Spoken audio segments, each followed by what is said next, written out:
박 전 대통령 석방을 외치는 태극기 집회가 서울 도심에서 또다시 열렸습니다. 집회에 참가한 친박 조원진 의원은 자유한국당 탈당을 선언했습니다. 이지수 기자입니다. 대통령을 석방하라! 대한문 앞과 서울광장이 온통 태극기의 물결입니다. 참가자들은 박 전 대통령의 구속이 부당하다며 즉각적인 석방을 외쳤습니다. 의도가 있는 것으로 보고 있습니다. 그 의도를 연장할 필요가 없는 거고. 주최 측은 자신들이 창당한 새누리당에서 대통령이 나와야 한다고 주장했습니다. 조원진 의원은 자유한국당은 더 이상 보수정당이 아니라며 탈당을 선언하고 곧바로 새누리당 입당 의사를 밝혔습니다. 대선 출마 가능성도 내비쳤습니다. 이 애국심을 가지고 나와 있는 이 애국 국민들을 대변해야 된다.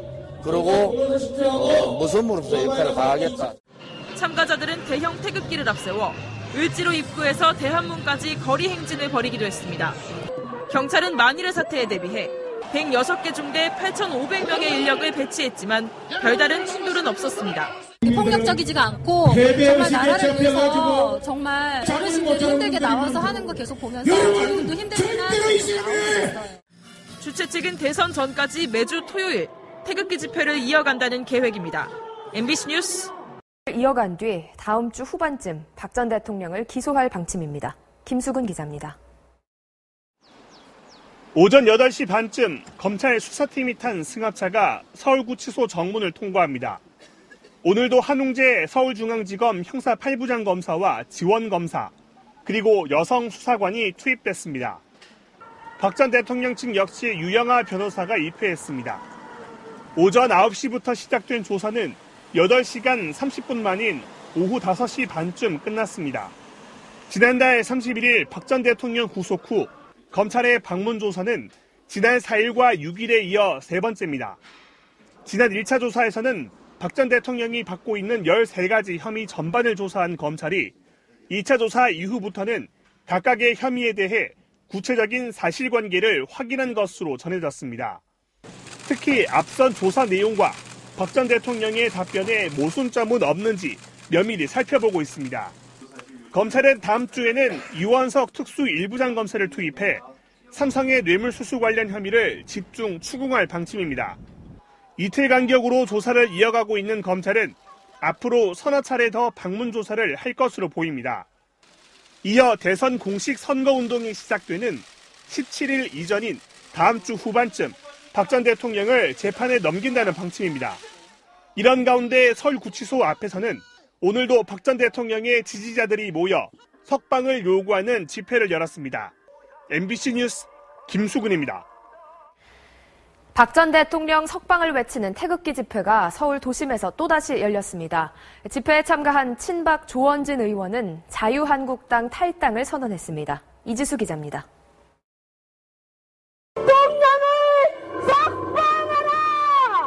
석방하라! 대한문 앞과 서울광장이 온통 태극기의 물결입니다.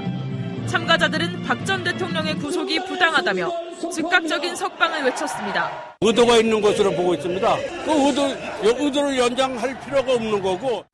주최 측은 자신들이 창당한 새누리당에서 대통령이 나와야 한다고 주장했습니다. 조원진 의원은 자유한국당은 더 이상 보수정당이 아니라며 탈당을 선언하고 곧바로 새누리당 입당 의사를 밝혔습니다.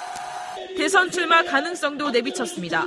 이 애국심을 가지고 나와 있는 이 애국 국민들을 대변해야 된다. 그리고 모섬으로서 역할을 다하겠다. 참가자들은 대형 태극기를 앞세워 을지로 입구에서 대한문까지 거리 행진을 벌이기도 했습니다. 경찰은 만일의 사태에 대비해 106개 중대 8,500명의 인력을 배치했지만 별다른 충돌은 없었습니다. 폭력적이지가 않고 정말 나라를 위해서 정말 어르신들이 힘들게 나와서 하는 거 계속 보면서 저희들도 힘들지만 나오고 있어요. 주최 측은 대선 전까지 매주 토요일 태극기 집회를 이어간다는 계획입니다. MBC 뉴스 그렇게 병역을 시키는데도 아직도 애국국이잖아! 여러분은 2016년, 2017년 대한민국의 사법고시를 어떻게 패스한 인간들인지 모르겠지만 경제 공동체 박근혜 대통령과 최서원을 곁에서 경제 공동체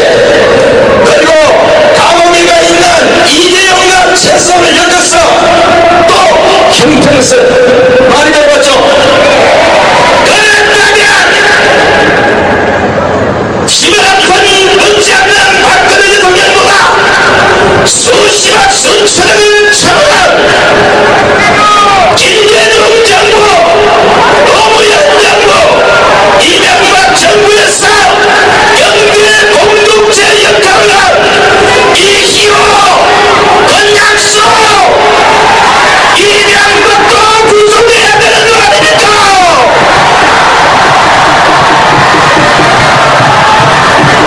박근혜 대통령을 당장 석방하라!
멀지 않은 시간에 우리와 뜻을 같지 않은 많은 국회의원들이 함께할 것이라고 확신합니다, 여러분.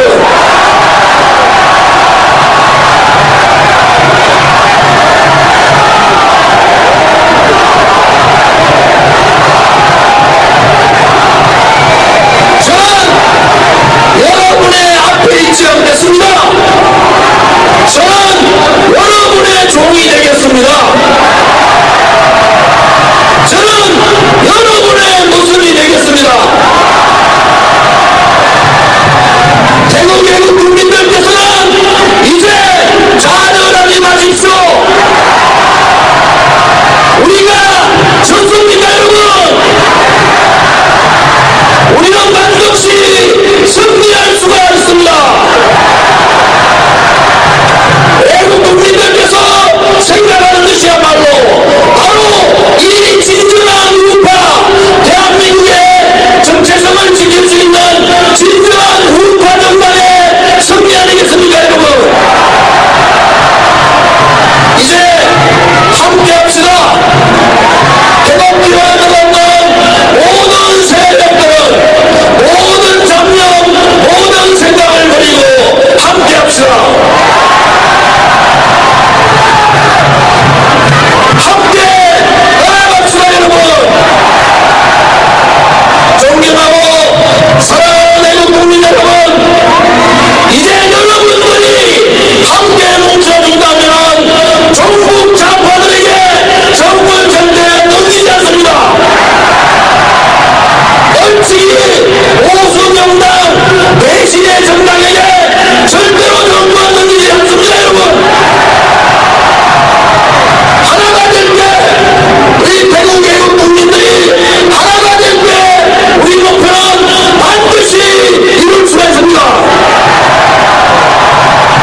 사랑합니다. 대한민국 국민 여러분, 존경합니다. 외국 국민 여러분, 힘내십시오. 박근혜 대통령님, 감사합니다.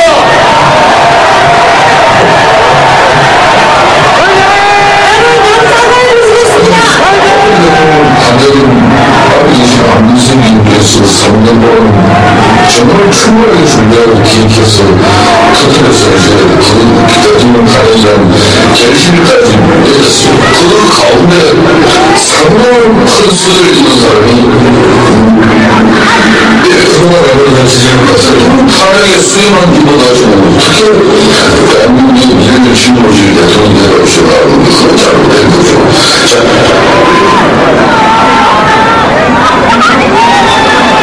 이신 안민석이었습니다. 박근혜 대통령 탄핵은 아버지신 안민석이었어 3년 동안 정말 충분하게 준비하고 기획해서 터뜨려서 이제 그 기다림을 가리자는 결실까지 내렸습니다. 그 가운데 상당한 큰 수를 이룬 사람이 그동안 여러분 지지를 받아서 탄핵의 수혜만 입어가지고 어떻게 대한민국의 미래를 짊어질 대통령이 되어오시나 그건 잘못된 거죠.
자, 우리 이제 기자분들은 여러분 안녕하십니까? 세기의 단판 미중 정상회담에서 트럼프 대통령과 시진핑 국가주석이 북핵 억제를 위한 협력을 강화하는 데 합의했습니다. 두 정상은 큰 틀에서 북핵 문제 해결에 공감대를 이루긴 했지만 구체적인 해법에선 이견이 있었던 것으로 보입니다. 첫 소식 워싱턴 현원섭 특파원의 보도입니다. 모두 세 차례 정상회담을 가진 트럼프 미국 대통령과 시진핑 중국 국가주석은 양국 관계에 진정한 진전을 이뤘으며 신뢰를 구축했다고 강조했습니다. President Xi and myself, I think, is outstanding. We look forward to being together many times in the future. 深入地进行了了解，也建立了一种信任。 두 정상은 특히 북한의 핵 개발이 심각한 단계에 이르렀다는 데 공감하고 북핵 프로그램 억제를 위해 협력을 강화하기로 합의했다고 틸러슨 미 국무장관이 밝혔습니다. 하지만 구체적 해법은 제시하지 않았고 공동성명이나 기자회견도 이루어지지 않았습니다. 틸러슨 장관은 다만 북한 문제가 미국과 중국이 조율할 수 없는 것이라고 한다면 독자적인 방도를 마련하겠다고 말해 군사행동을 포함한 강력한 독자 대북 조치에 나설 수 있음을 거듭 확인했습니다. 두 정상은 또 미국의 대중국 수출을 늘리고 무역 적자를 축소하는 내용의 무역 불균형 시정을 위한 100일 계획 마련에 합의했습니다. 미국의 주요 언론들은 미국과 중국의 세기의 정상회담이 시리아 공습으로 인해 제대로 주목받지 못했다고 평가했습니다. 워싱턴에서 MBC 뉴스 현원섭입니다. 이처럼 두 정상은 북핵 문제 해결을 위한 특정 이행 방안 같은 뚜렷한 성과물을 내놓지는 못했는데요. 그렇다면 1박 2일 동안 회담 테이블에선 북한과 관련해 어떤 이야기들이 오갔던 걸까요? 이어서 박승진 특파원이 전해드립니다. 정상회담의 분위기는 좋아 보였습니다. It's a tremendous honor for me and all of my representatives to host the president. 하지만 미중 양측은 민감한 북핵 문제를 놓고 치열한 수싸움을 벌였던 것으로 전해졌습니다. 미국은 중국의 대북 원유 공급과 북중 무역 차단을 비롯해 백악관이 검토 중인 강력한 대북 대응책들을 협상 테이블에 올렸을 가능성이 큽니다. 실제로 회담에 앞서 백악관 국가안보회의 NSC는 트럼프 대통령에게 오산기지 내 미군 핵무기 재배치와 김정은 제거 방안까지 보고했던 것으로 전해졌습니다. 중국이 수용하기 힘든 것들입니다.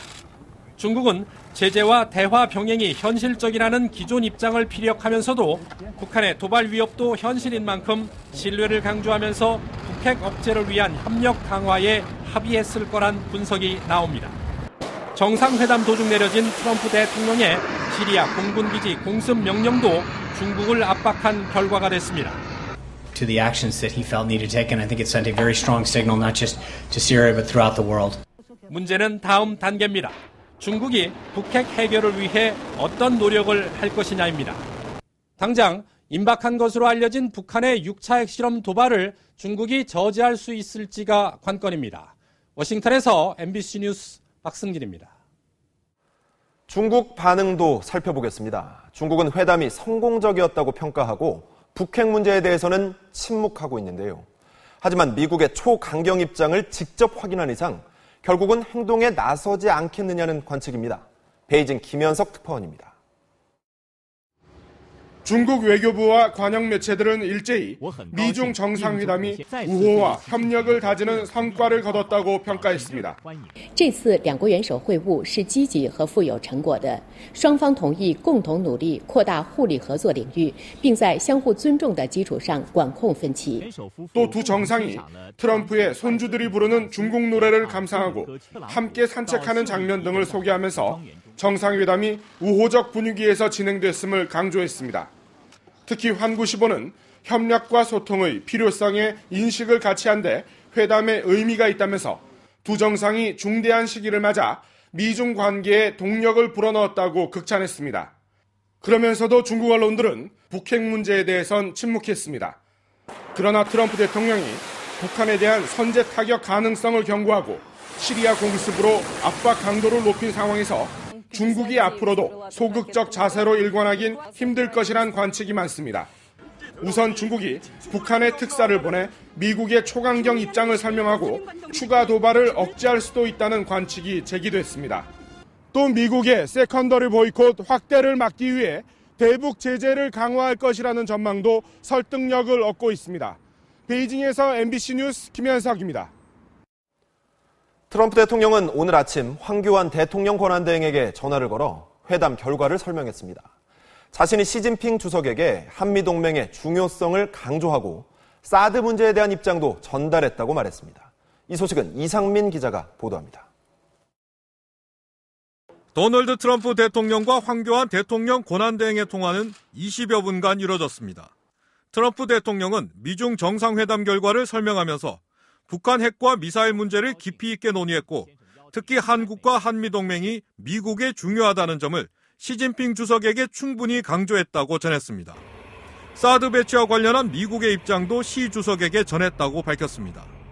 사드가 북한의 위협에 대비한 것이며 이에 대한 중국의 보복 조치는 해제돼야 한다고 강조한 것으로 보입니다. 우리 정부는 미중 정상회담이 한반도 상황 변화의 계기가 될 수 있을 것이라고 평가했습니다. 외교부 관계자는 미국은 북한 문제 해결을 위해 자신들의 군사 외교적 자산을 모두 동원할 수 있다는 뜻을 분명히 했다며 앞으로 중국의 움직임을 눈여겨볼 필요가 있다고 말했습니다. 변수는 핵실험과 대륙간 탄도미사일 발사 등 북한의 추가 도발 여부입니다. 결단을 해야 하는 시기가 올 걸로 보입니다. 뭔가 군사적 조치를 취하든지 아니면 중국을 확실하게 몰아붙일 수 있는 세컨더리 보이콧 조치를 취하든지. 아직까지 미중 정상회담 결과에 대해 직접적인 반응을 내놓지 않고 있는 북한은 대신 노동신문을 통해 한국은 미국이 아닌 동족의 손을 잡아야 한다며 한미동맹 해체를 주장했습니다. MBC 뉴스